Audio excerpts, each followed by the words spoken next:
ئازانی مەدوو بەڕاستاوتە نەبێت و لەگەڵتان بەردەوامین لە کەناری وشە و لە ئامێزی هەزدا لەو شوێنەی کە خەونەکان تیایدا دەبنە ڕاستی لە شاری سلێمانی لە پایتەختی ڕۆشنبیری و لە شاری شاران پرۆژێکی ئەدەبی گەورە دەست پێ دەکات، پرۆژەیە کە سبەی زەنگیکردنەوەی یەکەمین کارگەی شعری کوردی لێ دەدرێت. بۆ گفتوگۆکردن لەسەر ئەم پرۆژە ئەدەبیە ناوازە و گرنگە گفتوگۆ دەکەین لەگەڵ زۆر بەڕێز مامۆستا نشمیل علی بەرزنجی کە مامۆستای زانکۆ خاوەن بیرۆکە لە هەمان کاتدا سەرپەرشتیاری کارگەی شعری کوردیە. مامۆستا سڵاوت دەبێ و زۆر بەخێر بێت. زۆر سپاس بۆ تۆ، سپاس بە بینەرەکانە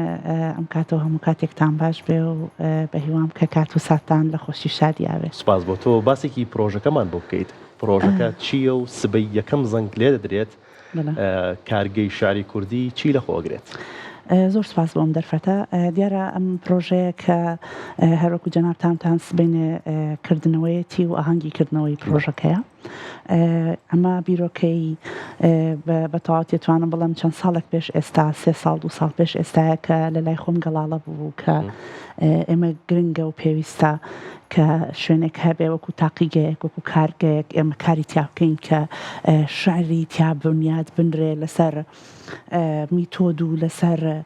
ڕێبازی نوێ و بتوانین ئەدەبیاتەکەمان بەو شێوە بەرز و بڵندەی کە هەیە بهێڵینەوە. خۆتزانی کە ئێمە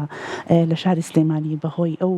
ئەدەبیاتە داهێنەرە باشەوەی کە هەمانە بووینە تا شاری ئەدەبی لە یونسکۆ. بۆیە ئەم بیرۆکەیە دەمێک ساڵ بوو لەلام گەڵاڵە بوو و بە هاوکاری هاوسەرەکەم با بڵێن سۆران نەقشبەنی هەمیشە باسمان لەوا کرد ئەمە چۆن بکرێ باشە لەگەڵ کێ بکرێ باشە ئەوە جێگایەک هەبێ بتوانین تایە ئەم بابەتە گەڵاڵە بکەین و درێژەی هەبێ و شتێک بێت کە بەردەوامی هەبێ نەک ئەمڕۆ بیکەین و سبەینێ ئیتر بوەستێت. بە خۆشحاڵیەوە ئەوە بوو کارگەی کللتور لەگەڵ ئەوانە پرۆپۆزەڵەکەم پێشکەشکردن و بە خۆشحاڵیەوە قبولیان کرد. سپاس بۆ ئەوان کە جێگایان پیاوین بتوانین لەوێ هەفتانە پرۆگرامەکانی کە لە داهاتووە ئەگەر پاشتر هەستان کرد قسە بکەین لەسەری لەوێ بەردەوامی هەبێت و بتوانین پرۆگرامی کارگەی شعر بخەینە ڕێ. باشە بوون یەکەمین کارگەی شعری کوردی لە شاری سلێمانی، شاری سلێمانی کە شاری نالی مەحوی گۆران شێرکۆ و بێکەس بوونی ئەم مێژووە ئەدەبیە پڕشانازیە چ بەرپرسیارەتی کە خەر سەر کارەکەی ئێوە پرۆژەکەی ئێوە؟ بەڕاستی من لە سەرەتا لە بڕۆی ئەدیبم خۆت ئاماژە و پیاکە نووسەر و شاعر و هەر لە سەرتاوە کە چوومەتە ناو بوارەکەوانێ بەو بیرۆکەی بیرم کردوەوە کە من بەرپرسیارم لە بەرامبەر هەر وشەیە کە ئێڵم لەبەرچی لەبەرەوەی کە قسێک لە زار هاتە دەرێت تۆ خاوەنی نیت و کتێبێک بوو بە وشەیەک بوو بە کتێب و ڕۆشتە بەرچاوی خوێنەر ئەوە تۆ خاوەنی نیت، بەڵام بەرپرسیارەتەکەی لەسەر تۆ ئەمێنێت بۆ هەتایە. بۆیە گرنگە کە من هەمیشە وا بیرم کردوەوە وەکو تاکێک وەکو نووسەرێک و دڵنیام کە نووسەران و هونەرمەندان و ڕۆشنبیرانی تریش بەم شێوازە بیرەکەنەوە کە پێویستە کارێک بکەم زۆر باشتر بێت لە کاری ئەوانەی پێش خۆم وەلانی کەم بەرزی و بڵندی ئەوانەی پێش خۆشمان بهێڵینەوانێ و دەستی پێوە بگرین. ئەم هەنگاوە بەڕاستی چەند بەرابەر بەرپرسیارەتی من لەو بوارە زیاکە لەبەرەوەی کە من وەکوتم خاوەنی بیرۆکەکەم سەرپەرشتیاری پرۆژەکەم و ئەو گەنجانەیەنە ئەوێ ئەو بەڕێزانەیەنە ئەوێ کە کارگەکە خۆت ئەزانی ناوی کارگێ یعنی شتێک هەڵوەشێ نیە شتێک دروستکەیت تۆ لە ناو کارگەیە ئەیکەیت. بۆیە بەرپرسیارەتێکم چەند قاتە بێ بە دڵنیاییەوە و لە ژێر چاوی ڕخنەگران دەرناچین. ئێمەش کەمای خۆشحاڵیمانە هەر کەسێک لە هەر شوێنێک بتوانێت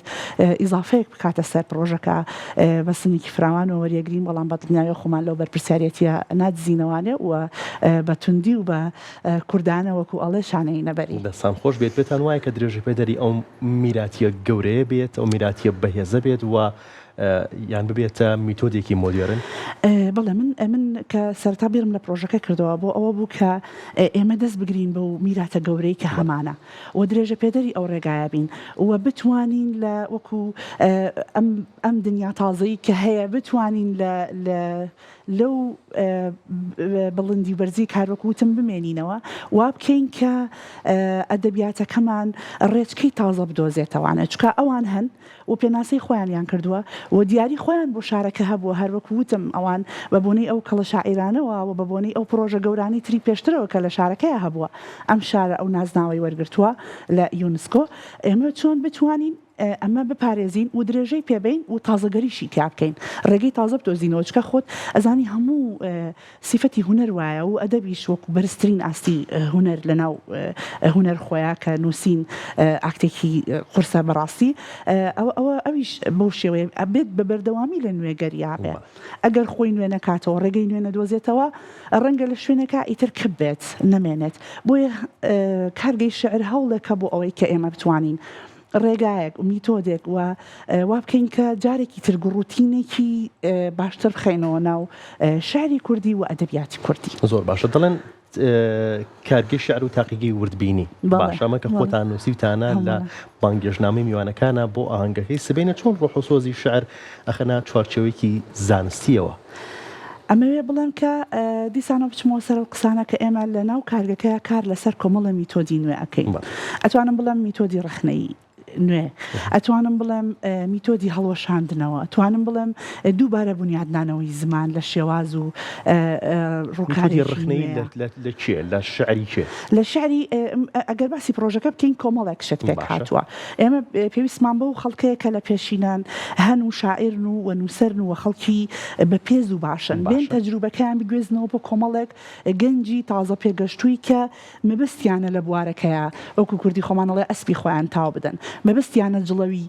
ئەدەبیاتەکە بە باشی بگرنە دەست و بەرەو ئاکارێکی باشی بەرن ئێمە پێویستمان بە تێکەڵکردنی ئەم دوو تەجروبەیە هەیە کەواتە ئێمە ئەتوانین بڵم کە پرۆژەکە لە دوو لایانی زۆر جیاواز پێگاتەوە لەوەی کە کۆمەڵێک کۆڕ و سمینارات و پانێڵ و ئەمانەی کە تایبەتە بە ڕخنەی ئەدەبی تایبەتە وەکو وتم بە بنیادنانەوەی زمان بە داڕشتنەوەی ئەو لایەنە شعریانی کە هەیە لەگەڵ لایەکی تر کە ئێمە بتوانین گەنجان بگرینە خۆمان هەر ئەو پرسیاری کە بەڕێزە کردی لە مەسەلەی زانستبوونی شعرەکەی خۆیان چونکە ئەزانین ئێمە کەسێک کە تازار واتە ناو بوارەکەەوە ڕەنگە کۆمەڵێک شت هەیە نەیزانێ کە ئەو ئاو بە پاکێجێکی پاکراوی باش بتوانێت لە چەند وەرکشۆپێکی مەسەلەن سێمانگیە شەشمانگیە دەستی بکەوێ و لە کۆتاییشە فێری ئەوە ببێت کە بەڕاستی بەڕای من وایە کە شعر بەتەنیا بەس ئیلهام نییە پێویستمان بەوە هەیە کە ئێمە نزیککەینەوە لە دنیای زانست و معریفە و ئەو ئاکتانەی نووسین کە هەیە لە ناو نووسین خۆیان ئێمە پێویستمان بەزانینە کەواتە ئەم گەنجەیەت لێرە وردە لەگەڵ ئێمە ڕۆژ بە ڕۆژ کارەکە ئەباتە پێشەوە و فێرە بێ و لە کۆتایی ئەبێتە خاوەنی دقیق و ئێمە لێرە شا بە دوای گەنجە داهێنەرەکان ناگەڕین ڕەنگە گەنجێک هەبێ لە شوێنێک نەبتوانێت شعر چاپ بکە و نەبتوانێت کۆڕ بکە و نە کەس دەنگی ببستێ پلاتفۆرمێکیشی هەبێ لە سۆشیال میدیا و خەڵکێکی زۆر نەتوانێت بیبینێ ئێمە لێرەیە ئەتوانین توانەکان بدۆزینەوە و تێبگەین کە کام گەنجە شعرێکەی شعریەت و شعری باشترە لە گەنجەکەی تر و پەرە بین بە توانایە